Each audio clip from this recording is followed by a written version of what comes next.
Хичээлийн танилцуулга, хичээлийн сэдэв, дулааны хөдөлгөөн ба температур. Температур гэдэг нь бидийг бүрдүүлэгч бөөнсүүдийн атом, молекул гэх мэт дундаж кинетик энергитэй шууд холбоотой хэмжигдэхүүн юм. Өөрөөр хэлбэл бит халуун байх тусам түүнийг бүрдүүлэгч бөөнсүүд илүү хурдан хөдөлж илүү энергитэй байна гэсэн үг. Иймд дулааны хөдөлгөөн гэдэг нь битийн доторх бөөнсүүдийг санамсаргүй, тасралтгүй хөдөлгөөн бөгөөд энэ нь тухайн битийн дотоод энергийн гол их үүсвэр болдог. Өнөөдрийн хичээлээр дулааны хөдөлгөөн ба температурын уялдааг харуулах туршилтын үр дүнг ажиглалт юм. Дулааны хөдөлгөөний энергийн тухай төсөөлөлтэй болно.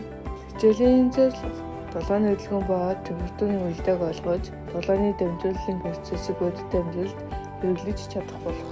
Хичээлийн зорилт: дулааны хөдөлгөөний үндсэн ойлголтыг тодорхойлж, температурын хэмжигдэхүүнийг тайлбарлахын зэрэгцээ, молекулын хөдөлгөөн ба температурын хоорондын нэгт хамаарлыг танин мэдэх, дулааны хөдөлгөөний туршилтыг хийж, үр дүнгийн тэмдэглэн, температур болон молекулын хөдөлгөөний хамаарлыг симуляцаар харуулан туршилтын үр дүнг задлан шинжилгэв. Дулааны хөдөлгөөний зарчмыг өдөр тутмын амьдралд хэрэглэн, дулаан энергийн хувирлыг тайлбарлаж, бодит амьдрал дахь дулаан хөдөлгөөний жишээнүүдийг тодорхойлох. Хичээлийн хэрэглэгдэхүүн: сурах бичиг, дэвтэр, баллуур, харандаа, бал, тодруулагч. Түлхүүрэг: дулааны хөдөлгөөн, бодисын атом болон молекулуудын эмх замбраагийн хөдөлгөөн. Дулааны энерги: бодисын молекулуудын эмх замбраагийн хөдөлгөөнөөс үүсэх нийт энерги. Молекулуудын кинетик энерги: бодисын молекулуудын хөдөлгөөнөөс үүсэх энерги.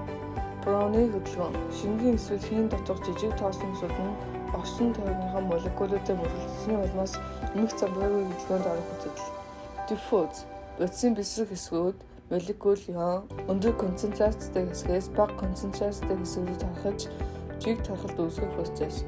Таамаглал: ямар нэгэн үзэгдлийг тайлбарлах зорилгоор дэвшүүлсэн шалгаж болох санал эсвэл төс зургийн тайлбар. Хүрх үр дүн: мэднэ, дулааны хөдөлгөөний үндсэн ойлголтыг тодорхойлж, температурын хэмжигдэхүүнийг тайлбарлахын зэрэгцээ, молекулын хөдөлгөөн ба температурын хоорондын нэгт хамаарлыг танин мэднэ.